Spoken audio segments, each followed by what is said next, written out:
What does it take to survive the turbulent world of the Tudor court? Well, I'm not entirely sure, but Sir Thomas Heneage seems to have known the answer. He served Cardinal Wolsey, gained Henry VIII's trust, witnessed the king's secret marriage to Anne Boleyn, replaced and executed groom of the stool, worked alongside Thomas Cromwell, and still managed to keep his head through the falls of queens, ministers, and monarchs. By the time of his death on this day in Tudor history, the 21st of August 1553, he'd served Henry VIII, Edward VI, and congratulated Queen Mary I on her victory over Queen Jane, navigating factional rivalries and religious change with remarkable skill. I'm historian and author Claire Ridgway, and today I'm going to take you through the life of this quiet but powerful Tudor survivor. But first, let me invite you to my Tudor Court, my channel membership, where I share lots of Tudor history goodies, including a monthly magazine and Zoom discussion calls. Click on join under this video on YouTube or on my YouTube channel homepage for more. On this day in Tudor history, the 21st of August 1553, in the reign of Queen Mary I, courtier Sir Thomas Heneage died. He was buried in the chancel of the parish church at Hainton in Lincolnshire. Heneage had served Henry VIII as groom of the stool and chief gentleman of the privy chamber, and went on to serve Edward VI as a gentleman of the privy chamber.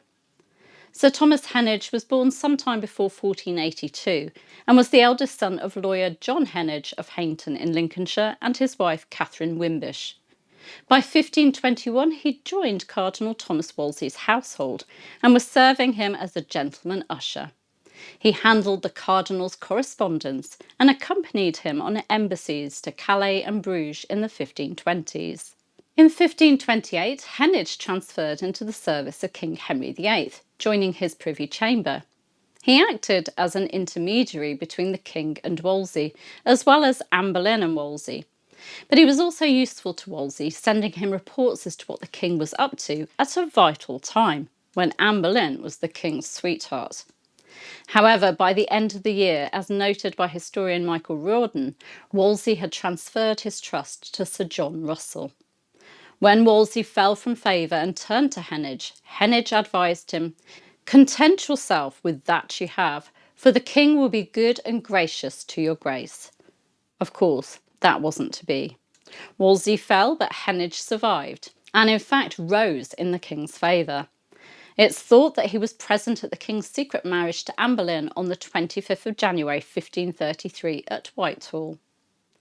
In 1536, after the fall of Anne Boleyn, which saw the execution of groom of the stool Sir Henry Norris, Heneage was appointed as the king's new groom of the stool and chief gentleman of the privy chamber. He'd also won the favour of Thomas Cromwell, working closely with him, Thomas Wriothesley and Ralph Sadler. In 1537, Heneage was knighted, and although he survived the fall of Cromwell in 1540, he lost influence due to his Catholic faith, and in 1546 Sir Anthony Denny took over as both groom of the stool and chief gentleman of the privy chamber. Riordan points out, however, that he was still listed as attending the king's funeral in 1547 as a gentleman of the privy chamber extraordinary. Heneage served in Edward VI's privy chamber, but didn't take an active part in government. In July 1553, following the death of Edward VI, Robert Wingfield recorded that while the king's half-sister Mary was at Ipswich before she travelled to London to take the throne from Lady Jane Grey, Heneage visited her.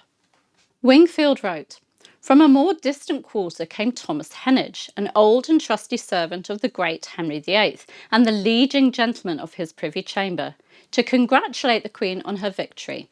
The Queen treated him with remarkable kindness, although he'd not unequivocally declared his support for the Queen in the Northumberland affair. However, through his sovereign's good nature, his wish was fulfilled, and he went back home, dying a few days later as if seized by a stroke, thanks to this unexpected cause for joy. He was much to be praised for his loyalty and good service to the Queen's father." Wingfield went on to explain, "Heneage's arrival was very necessary to his stepson William Willoughby, Lord Willoughby, who with no less rashness than lack of foresight had sided with Northumberland." That is to say that Willoughby had supported the accession of Lady Jane Grey. Willoughby, Sir William Willoughby, 1st Baron Willoughby of Parham, was actually his son-in-law, having married Heneage's daughter Elizabeth by 1536. Heneage was survived by Elizabeth, his only child, and his wife Catherine Skipwith, daughter of Sir John Skipwith of South Ormsby, who was laid to rest with him after her death in 1575. Sir Thomas Heneage may not be a household name, but he was a man at the heart of Tudor power, trusted in the most private royal spaces and witness to history's most dramatic turns.